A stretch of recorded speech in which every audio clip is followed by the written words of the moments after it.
Assalamualaikum warahmatullahi wabarakatuh. Perkenalkan, kami dari kelompok 1, saya Sally Puspitariandini. Saya Ridho Haji Rahmawan. Saya Muhammad Kapital Amin. Kami bertiga ingin mempresentasikan mata kuliah dasar-dasar manajemen pada bab 1 pendahuluan. Bab 1.1 Pengertian manajemen. Manajemen adalah suatu kegiatan yang berkaitan dengan penyusunan struktur dan sumber daya manusia. Dan untuk melengkapi kegiatan-kegiatan yang berkaitan dengan sumber daya manusia, perlu dilakukan perencanaan untuk menentukan jumlah dan kualitas sumber daya manusia yang dibutuhkan. Manajemen ini juga meliputi kegiatan-kegiatan perencanaan, pengorganisasian, penyusunan sumber daya manusia, penggerakan, dan pengendalian suatu proses untuk menata laksana seluruh sumber daya dalam organisasi. Pemahaman tentang manajemen mengandung 3 komponen, antara lain kegiatan-kegiatan organisasi, sumber-sumber daya organisasi, dan organisasi itu sendiri. Organisasi. Selain manajemen, organisasi juga memiliki berbagai sudut pandang yang berbeda-beda. Dan untuk menjelaskan lebih lanjutnya, organisasi ini sebagai kumpulan dari beberapa orang yang bekerja sama untuk mencapai tujuan. Di dalam organisasi ini terdapat 3 unsur di dalamnya, antara lain kumpulan orang-orang, kerjasama, dan tujuan. Beberapa organisasi umum yang sering kita jumpai yaitu organisasi sosial, bisnis, dan organisasi nirlaba. Organisasi sosial memiliki tujuan yang tidak mengarah pada keuntungan, seperti arisan keluarga, berbagai olahraga amatir, dan perkumpulan keluarga. Berbagai bentuk organisasi bisnis dapat dilakukan melalui berbagai kegiatan dalam menghasilkan satu produk, memuaskan pelanggan, menjual produk, dan lain sebagainya. Contoh organisasi bisnis berorientasi laba seperti perusahaan berbadan hukum perseroan, CV, firma, dan perseroan terbatas. Terdapat juga bentuk organisasi nirlaba, dengan beberapa bentuknya antara lain lembaga pendidikan sekolah sampai perguruan tinggi, rumah sakit, dan lain sebagainya. Berbagai sumber daya organisasi. Untuk mencapai tujuan organisasi akan membutuhkan penggunaan sumber daya organisasi lainnya. Terdapat berbagai sumber daya lainnya dalam organisasi yang memiliki kontribusi penting sama seperti penggunaan sumber daya manusia. Setelah itu akan disusun strategi, program, dan metode yang diperlukan untuk mencapai tujuan tersebut. Suatu organisasi ini juga memiliki berbagai jenis sumber. Yang pertama, man atau human resource atau sumber daya manusia memiliki perannya sangat penting dalam pencapaian tujuan organisasi. Yang kedua, money atau sumber daya uang atau finance. Ini sangat diperlukan untuk membiayai kegiatan operasional perusahaan seperti pembelian bahan mentah, mesin, dan peralatan-peralatan usaha, membayar upah atau gaji, biaya pemeliharaan, dan lain sebagainya. Yang ketiga, material atau bahan baku. Ini sangat dibutuhkan dalam kegiatan proses produksi juga semakin besar.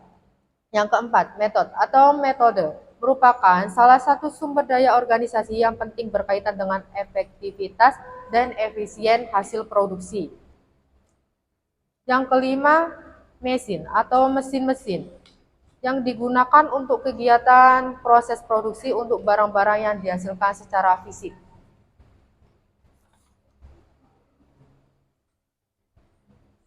Yang keenam, market atau kegiatan pemasaran berkaitan dengan menentukan jenis dan jumlah produk yang dihasilkan untuk memenuhi kebutuhan dan metode pendistribusiannya kepada masyarakat. Definisi manajemen menurut para ahli. Menurut Mary Parker, manajemen adalah suatu keahlian untuk memanfaatkan sumber daya manusia dalam melaksanakan, mengatur, dan memanfaatkan sumber-sumber daya organisasi lainnya untuk mencapai tujuan organisasi. Yang kedua, menurut George R. Terry, manajemen adalah keahlian untuk memanfaatkan orang lain dan memiliki ilmu pengetahuan untuk memanfaatkan sumber-sumber daya organisasi lainnya dalam mencapai tujuan organisasi secara efisien dan efektif. Yang ketiga, menurut L. Bullitt, adalah kemampuan melalui ilmu pengetahuan untuk mencapai tujuan organisasi secara efisien dan efektif. Yang keempat, menurut A.F. Stoner, adalah proses membuat perencanaan, pengorganisasian, memimpin, dan mengendalikan berbagai usaha dari anggota organisasi dan menggunakan semua sumber daya organisasi untuk mencapai sasaran. Bab 1.2 Apa yang dilakukan manajer? Fungsi-fungsi manajemen adalah perencanaan, pengorganisasian, penyusunan personalia, penggerakan, dan pengendalian. Pada awal abad ke-20, seorang ahli manajemen berkebangsaan Prancis yang bernama Henri Fayol bahwa para manajer harus melaksanakan 5 fungsi antara lain merancang, mengorganisasikan, memerintah, mengoordinasikan, dan mengawasi. Siklus fungsi-fungsi manajemen. 1. Perencanaan atau planning. Perencanaan adalah suatu kegiatan yang berhubungan dengan penetapan tujuan, kebijaksanaan, membuat program-program dan prosedur, serta strategi yang dilakukan dalam mencapai tujuan. Beberapa pertanyaan tentang apa yang harus dilakukan, bagaimana cara melakukannya, apa pentingnya, dan kapan dilakukan. Pertanyaan tersebut berkaitan dengan objek, metode, manfaat, dan waktu pelaksanaannya. Yang kedua, pengorganisasian atau organizing sebagai wadah bagi setiap kelompok dalam melaksanakan tugasnya untuk mencapai tujuan. Struktur organisasi menggambarkan pertanggungjawaban pekerjaan yang berkaitan dengan pelimpahan wewenang, hubungan informasi baik yang horizontal maupun vertikal. Yang ketiga, penyusunan sumber daya manusia atau staffing adalah mengisi posisi-posisi yang telah dibentuk melalui pengelompokan tugas pada struktur organisasi sesuai dengan persyaratan baik jumlah maupun kualitas. Yang keempat, penggerakan atau actuating adalah tugas yang harus dilakukan manajer atas seluruh sumber daya organisasi dalam memanfaatkannya secara efisien dan efektif untuk mencapai tujuan yang telah ditetapkan. Yang kelima, pengendalian atau controlling adalah tindakan penilaian terhadap setiap kerjaan apakah pelaksanaan sesuai dengan rencana. Fungsi pengendalian yang dilakukan pada setiap bidang pekerjaan agar tercapainya tujuan secara efisien dan efektif. Bab 1.3 Tingkatan manajemen. Fungsi manajemen akan dilakukan oleh para manajer pada setiap tingkat dan berbagai bidang manajemen. Fungsi manajemen juga dilakukan oleh manajer puncak untuk bertanggung jawab atas seluruh tugas dalam organisasi. Posisi pekerjaan sesuai tingkatan manajemen. Yang pertama, top manager. Yang kedua, middle manager, head of division, human resource manager. Di bawahnya terdapat recruitment and selection. Yang kedua, education and training. Yang ketiga, lower manager, head of division, operation manager. Di bawahnya terdapat production operation. Manajer puncak atau top manager. Pertama, wakil presiden. Yang kedua, eksekutif. Yang ketiga, presiden. Keempat, direktur pelaksana. Kelima, kepala bagian. Keenam, CEO. Ketujuh, dewan direksi. Manajer tingkat menengah atau middle manager bertugas sebagai penghubung antara manajemen tingkat atas dengan manajemen tingkat bawah yang bertugas berkaitan dengan pekerjaan di bidang tertentu. Contoh, pimpinan proyek, manajer pabrik, dan lain sebagainya. Manajer tingkat bawah atau lower manager bertugas yang berkaitan dengan pengawasan tenaga teknis. Mereka adalah supervisor pada berbagai bidang pekerjaan. Contoh, 1. Supervisor penjualan. Yang kedua, supervisor bagian produksi, dan lain sebagainya. Bab 1.4 Apa keterampilan manajer? Terdapat 2 sifat pekerjaan, yaitu 1. Pekerjaan operatif. Yang kedua, pekerjaan administratif. Yang pertama, pekerjaan operatif adalah segala jenis pekerjaan yang dikerjakan secara teknis, pada umumnya untuk menyelesaikan pekerjaan yang membutuhkan kemampuan fisik. Yang kedua, pekerja administratif, membutuhkan kemampuan mental dengan menggunakan pikiran dan pemecah masalah. Semakin tinggi tingkat pekerjaan, maka pengaruh pada pekerjaan yang membutuhkan sifat administratif. Robert L. Katz mengemukakan ada 3 keterampilan manajemen. Yang pertama, keterampilan teknis. Kedua, keterampilan manusiawi. Yang ketiga, keterampilan konseptual. Keterampilan teknis atau technical skills adalah keterampilan manajerial di mana seorang manajer melaksanakan tugas-tugas khusus yang berkaitan dalam tanggung jawabnya. Manajer pada tingkat pertama pada bidang produksi memiliki keterampilan mengerjakan tugas-tugas yang berkaitan secara langsung di kegiatan proses produksi. Tentunya memiliki persyaratan khusus pada bidangnya masing-masing, baik segi pengetahuan dan pengalaman. Keterampilan manusiawi atau human skills adalah keterampilan yang memiliki manajer untuk bekerja sama secara individual dan kelompok dalam sebuah organisasi. Manajer harus pintar dalam memahami orang lain karena setiap pekerjaan dalam perusahaan pastilah berkaitan antara satu dengan yang lainnya. Seorang manajer harus pintar dalam memotivasi agar mereka bertanggung jawab dalam mengerjakan pekerjaannya. Keterampilan konseptual atau conceptual skills adalah keterampilan yang dimiliki manajer untuk dapat menganalisis dan mendiagnosis keadaan perusahaan yang rumit. Manajer mungkin ahli secara teknis dan manusiawi, namun gagal karena tidak memiliki keterampilan dalam mengolah dan menafsirkan informasi yang diperolehnya. Keterampilan konseptual, manajer mampu melihat masalah perusahaan secara keseluruhan dan harus memecahkannya dengan baik. Manajer juga harus dapat mengetahui pengaruh lingkungan organisasi secara internal dan eksternal terhadap keberhasilan organisasinya.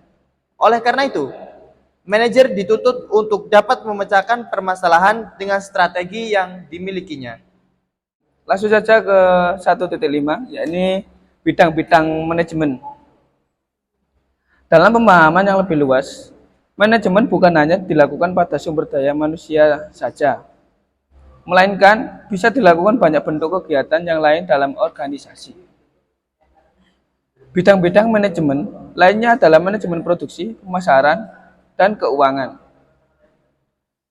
Fungsi manajemen pada berbagai bidang atau area manajemen manajemen produksi merupakan kegiatan yang mengatur bagaimana suatu barang atau jasa dapat dihasilkan. Aktivitas-aktivitas tersebut mulai dari pengadaan barang mentah, sortir, sampai kepada suatu barang yang siap dipasarkan. Manajemen pemasaran berkaitan dengan kegiatan untuk mengetahui barang apa yang dibutuhkan masyarakat dan sistem pendistribusian produk, pengembangan produk, dan penetapan strategi pemasaran dilakukan agar dapat mencapai tujuan organisasi. Manajemen keuangan merupakan aktivitas-aktivitas yang berkaitan dengan sumber dan alokasi penggunaan untuk menjalankan kegiatan perusahaan. Ya, langsung memasuki yang kedua, yakni 1.6, bagaimana manajer mengambil keputusan. Setiap manajer memiliki berbagai peran dalam melaksanakan tugas yang menjadi tanggung jawabnya untuk mencapai organisasi. Dengan cara mengambil keputusan, salah satu tanggung jawab yang tidak mudah dilakukan, setiap manajer selalu dihadapkan ke dalam memilih berbagai alternatif secara tepat dari banyak alternatif untuk memecahkan persoalan-persoalan organisasi. Fungsi manajerial mendasari setiap aktivitas pada berbagai bidang manajemen sebagai sasaran dan dari pengambilan keputusan. Telah dikemukakan bahwa fungsi manajerial tersebut adalah perencanaan, pengorganisasian, penyusunan sumber daya manusia, penggerak dan pengendalian dasar dari fungsi-fungsi manajemen pada setiap bidang yang ada dalam organisasi.